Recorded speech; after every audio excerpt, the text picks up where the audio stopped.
সরকারি শিক্ষক পদে নিয়োগ প্রত্যাশীরা তারা কিন্তু সচিবালয়ে প্রবেশ করার চেষ্টা করে এবং পরবর্তীতে পুলিশ কিন্তু তাদেরকে বাধা দেয় এবং এক পর্যায়ে কিন্তু ধস্তাধস্তির একটি পরিবেশ সৃষ্টি হয়।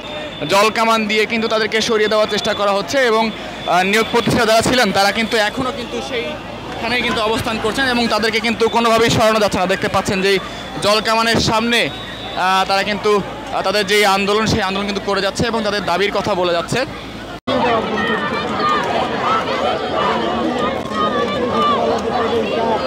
আজকে মূলত এই সহকারী শিক্ষক পদে নিয়োগ প্রত্যাশীরা তারা কিন্তু শাহবাগে একটি মহাসমাবেশ করছিলেন 11টার পর থেকে এবং তারপরে মূলত তারা প্রেস ক্লাবে আসবেন বলে কিন্তু পুলিশের সঙ্গে কথা হয়েছিল। তারা প্রেস ক্লাবে অবস্থান নেবেন এমন একটি কথা বলেছিল।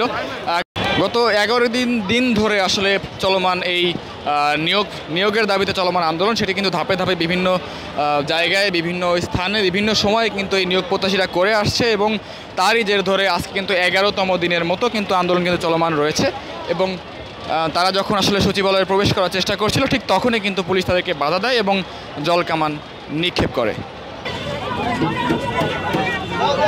যারা আসলে আন্দোলন করছিলেন তাদেরকে কিন্তু পুলিশ কিন্তু একে একে কিন্তু সরিয়ে দিচ্ছে এবং দেখতে পাচ্ছেন যে নারী পুলিশ সদস্যরা তারা কিন্তু আন্দোলনকারীদের আসলে সরিয়ে দেওয়ার ছত্রভঙ্গ করার কিন্তু চেষ্টা করছেন।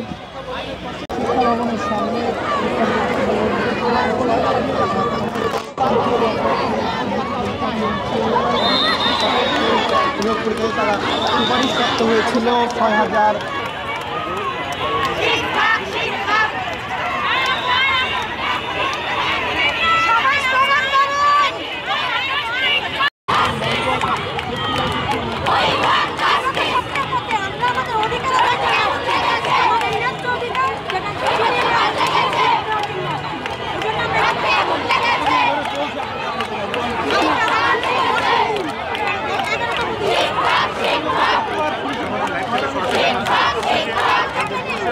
হওয়ার পর কিন্তু শিক্ষকরা তাদের জায়গা থেকে রয়েছেন রেখেছেন তাদের